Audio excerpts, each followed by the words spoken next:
palavra de Deus nos diz assim, Romanos 8, 31, 39. Que diremos, pois, a essas coisas? Se Deus é por nós, quem será contra nós?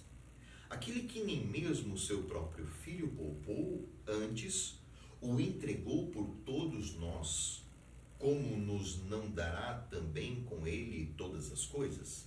Quem tentará acusação contra os escolhidos de Deus? É Deus quem os justifica. Quem é que condena? Pois é Cristo quem morreu, ou antes quem ressuscitou dentre os mortos, o qual está à direita de Deus e também intercede por nós. Quem nos separará do amor de Cristo? A tribulação, ou a angústia, ou a perseguição, ou a fome, ou a nudez, ou o perigo, ou a espada?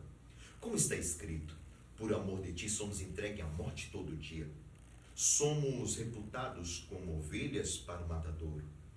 Mas, em todas estas coisas, somos mais do que vencedores por aquele que nos amou. Porque estou certo de que nem a morte, nem a vida, nem os anjos, nem os principados, nem as potestades, nem o presente, nem o porvir, nem a altura, nem a profundidade, nem alguma outra criatura nos poderá separar do amor de Deus que está em Cristo Jesus, nosso Senhor. Se puder, eleve a Deus um minuto de oração. Pai, em nome de Jesus, eu creio na eficácia da Tua palavra, Senhor. Eu creio que ela é poderosa, ela é mais penetrante do que espada de dois gumes. Embora eu esteja fazendo esse vídeo para cumprir, Senhor, com uma exigência, com uma solicitação da Unicesumar dentro desse curso de teologia, eu creio na eficácia da Tua palavra e eu creio que certamente ela alcançará corações sedentos. E eu te peço, amigo Espírito Santo, que essa semente produza frutos para a Tua glória. Em nome de Jesus. Amém. Baseado nesta passagem bíblica, eu quero trazer uma mensagem ao seu coração, uma palavra ao seu coração, que tem um título: Confiando em Deus em todo o tempo.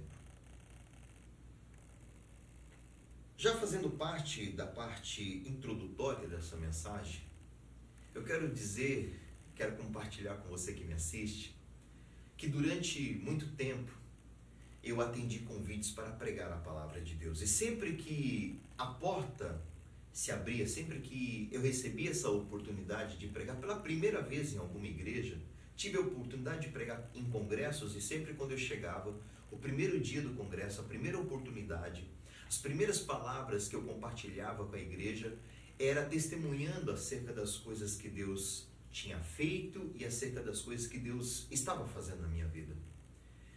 E não existe coincidência, pela primeira vez que eu estou compartilhando algo com você que está nos assistindo aí na internet, estou exatamente usando o mesmo texto que eu usava quando eu falava das obras que Deus tinha realizado na minha vida. Eu sempre lia e exatamente esta passagem bíblica, Romanos 8, 31 a 39, eu sempre lia esta passagem, com uma versão diferente, obviamente, mas sempre esta passagem bíblica. Então, esta passagem bíblica tem um significado muito grande para a minha vida, e é por isso que eu creio que Deus nos deu essa oportunidade de poder compartilhar essa palavra com você, porque ela tem um significado muito grande na minha vida, e eu tenho certeza que ela também terá um significado muito grande na tua vida, em nome de Jesus.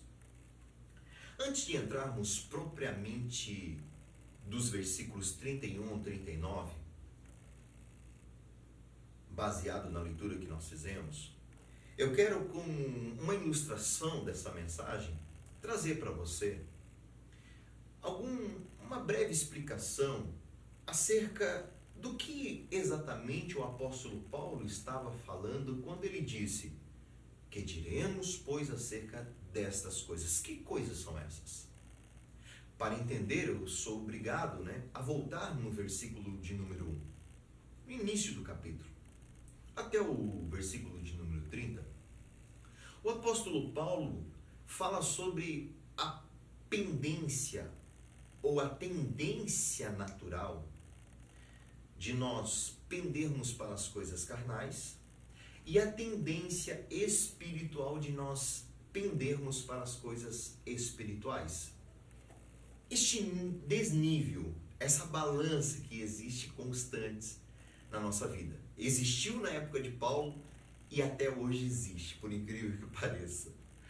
Paulo fala acerca das coisas carnais, dos desejos da carne, que o desejo da carne é pecado, que o desejo da carne são as coisas do pecado, são as coisas terrenas, são as coisas carnais, e o desejo do nosso espírito é das coisas de Deus. Então o apóstolo Paulo está falando exatamente sobre estas coisas. Que diremos, pois, acerca dessas coisas?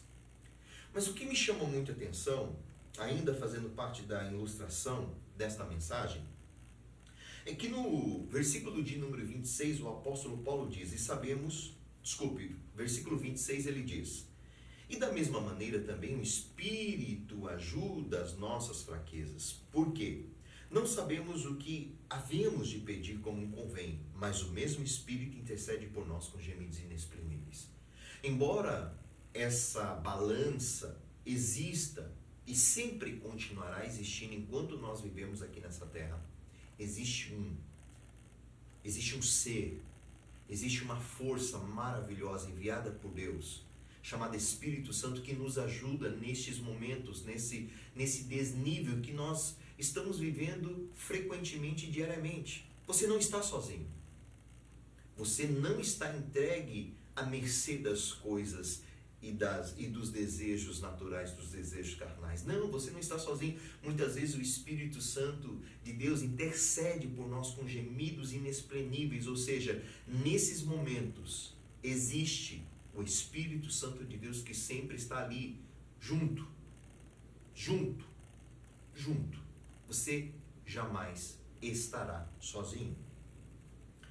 O versículo de número 28, o apóstolo Paulo diz: e sabemos que todas as coisas contribuem juntamente para o bem daqueles que amam a Deus, daqueles que são chamados segundo o seu propósito. Eu tenho entendimento que todas as coisas contribuem para o bem daqueles que amam a Deus, daqueles que são chamados segundo o seu propósito. Eu tenho essa certeza.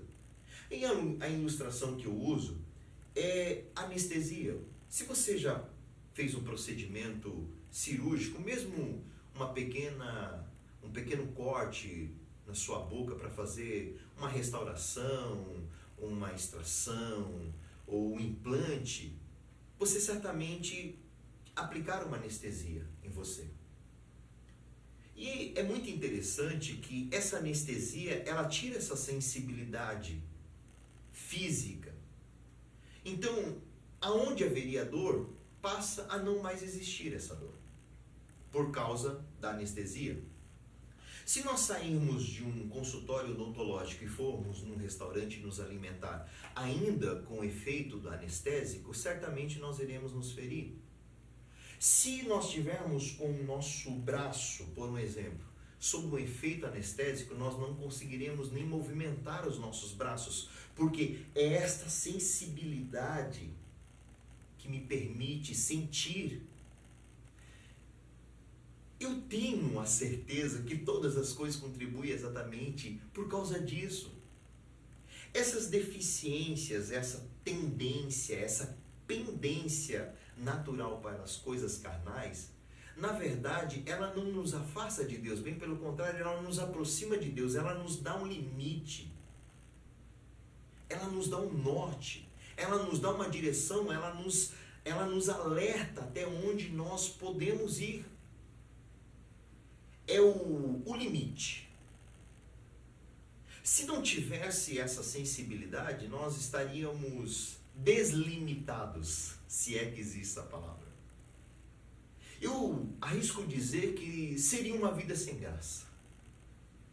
O que me deixa mais feliz em Deus é saber que, mesmo com uma tendência natural para as coisas da carne, eu continuo lutando contra isso. E, gente, isso me deixa muito animado.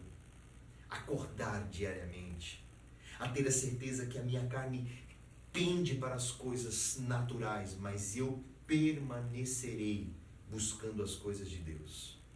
Isso nos motiva, por isso que todas as coisas contribuem para o bem daqueles que amam a Deus segundo o seu propósito. Como primeiro ponto da argumentação, agora sim, já entrando no versículo de número 31, eu encontro aqui questões muitas vezes difíceis de serem respondidas. O apóstolo Paulo diz que diremos, pois, acerca dessas coisas, e ele começa a fazer várias perguntas. Quem já não se encontrou, quem já não teve encontro com questões difíceis de serem resolvidas? Pessoas que muitas vezes tinham amigos, pessoas próximas, amigos do coração, amigo do peito, mas de repente quando essa pessoa teve um encontro com Jesus, esses amigos que eram próximos deixaram de ser próximos, viraram as costas. E aí surgem os questionamentos, poxa, enquanto eu estava na bagunça, enquanto eu estava na vida louca, os caras sempre estiveram do meu lado, agora que eu estou mudando de vida, tendo um conceito melhor de vida, pensando um pouco mais na minha família, os caras viraram as costas para mim, perguntas difíceis de serem respondidas. Ou talvez aquelas pessoas que já estão 30, 40 anos, servindo a Cristo e de repente passam por situações, e ela diz, puxa Deus, eu não imaginei que eu poderia passar por isso, tendo tantos anos de fé, questões difíceis de serem resolvidas. Então, como primeiro ponto de argumentação desta mensagem, eu quero dizer para você que nós não estamos livres das perguntas difíceis de serem respondidas. Surgirão questionamentos difíceis, porém, entra o segundo ponto de argumentação, entra Jesus. O apóstolo Paulo, quando ele envia essa carta à igreja, aos irmãos romanos, ele diz, que diremos, pois, acerca dessas coisas, se Deus é por nós, quem será contra nós? As perguntas difíceis.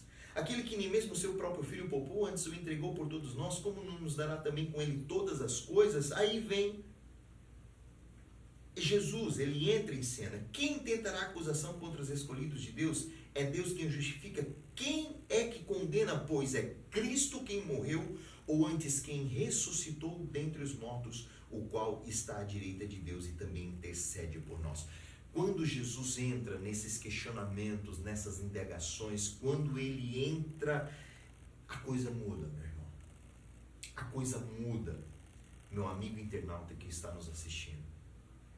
A coisa muda, meu amigo professor que neste momento está me avaliando. A coisa mudou na minha vida.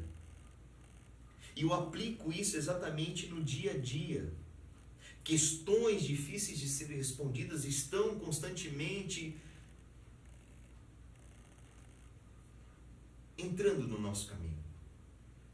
Mas quando Jesus entra em ação, quando Jesus começa a agir, quando eu entendo que Jesus Cristo foi entregue na cruz do Calvário pelos meus pecados, eu começo a entender que essas questões, esses questionamentos, essas perguntas difíceis de serem respondidas, foram todas respondidas na cruz do Calvário. A vida começa a ter um outro sentido.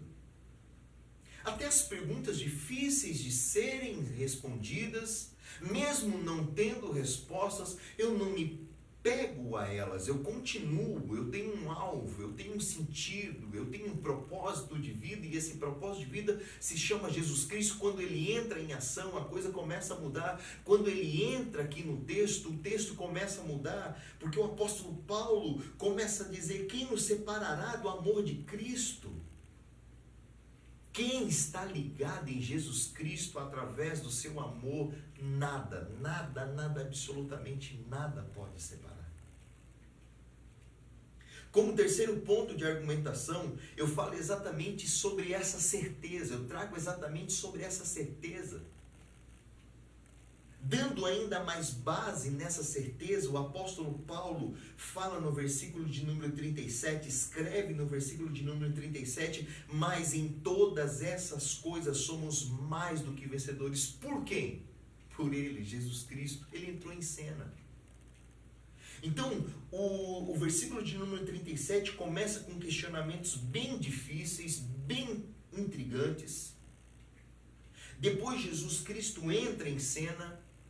E o terceiro ponto de argumentação, até por causa do tempo, ele começa falando sobre essa certeza, como a coisa muda. Quando Jesus Cristo entra em cena, tudo muda, tudo pode mudar. Mas em todas essas coisas somos mais do que vencedores por Ele, porque Ele nos amou. Eu quero concluir esta mensagem repetindo o título dela: aprendendo e confiando em Deus em todo o tempo. Romanos, no capítulo 8, e dos versículos 38 e 39, o apóstolo Paulo diz: porque estou certo de que nem a morte, nem a vida, nem os anjos, nem os principados, nem as potestades, nem o presente, nem o porvir, nem a altura, nem a profundidade, nem alguma outra criatura nos poderá separar do amor de Deus que está em Cristo Jesus. Quando Jesus Cristo entra em ação, quando Ele começa a agir na nossa vida, embora doa aquela amizade que nós perdemos no meio do caminho, embora provoque dores, situações que acontecem dia a dia, mas nós temos uma certeza: Jesus Cristo está conosco. E essa certeza muda todo o contexto, essa certeza muda toda a história. E eu quero concluir essa mensagem pedindo para você confiar em Deus, entender os propósitos de Deus. Entenda os propósitos de Deus. Todas as coisas contribuem para que esse propósito se cumpra na sua vida. No meio do caminho nós vamos perder amizades, no meio do caminho situações vão acontecer, no meio do caminho perguntas surgirão, mas em Jesus nós teremos respostas para todas elas. Nenhuma vai ficar sem resposta. Eu quero fazer um convite especial para você que está nos assistindo neste momento. Um convite que promete mudar toda a tua história, o teu futuro. Promete mudar. Jesus disse: vinde a mim todos vós que estáis cansados e sobrecarregados, e eu vos aliviarei. O apóstolo Paulo viveu isso. Ele sofreu perseguição. Ele passou por dificuldades. Ele passou por situações de muita dor, de muito sofrimento, mas ele deixa muito claro, ele diz: olha, eu sei bem o que é isso. Eu sei bem o que vocês estão sofrendo. Eu sofri e sofro. E certamente sofrerei dificuldades no meio do caminho, mas eu tenho uma certeza. Eu tenho uma certeza que todas as coisas que acontecem na nossa vida, todas as dificuldades, nada disso nos separará do amor que está em Cristo Jesus, que nos liga a Cristo Jesus. Meu irmão, meu amigo, meu amado professor que está nos assistindo, quando nós estamos ligados nesse amor, quando há uma ligação nesse amor, nada. Por isso que eu usava, e por isso que eu sempre usei essa passagem bíblica como base para o meu testemunho. Passei por muitas dificuldades, passei por situações difíceis, mas nada disso me afastou do amor de Deus, que está em Cristo Jesus. E é por isso que hoje estou aqui diante dessa câmera, fazendo esse vídeo, pedindo, compartilhando com você e pedindo para que você confie no Senhor. Certamente, o que Ele fez na vida do apóstolo Paulo, o que Ele fez na minha vida, certamente Ele também fará na sua. Independente da situação que você está vivendo hoje. Para esses questionamentos, para essas dúvidas, para essas indagações, que muitas vezes parecem não ter resposta, tem resposta sim. Ela se chama Jesus Cristo. Aprenda e confie nele. E certamente você terá respostas. Em nome de Jesus.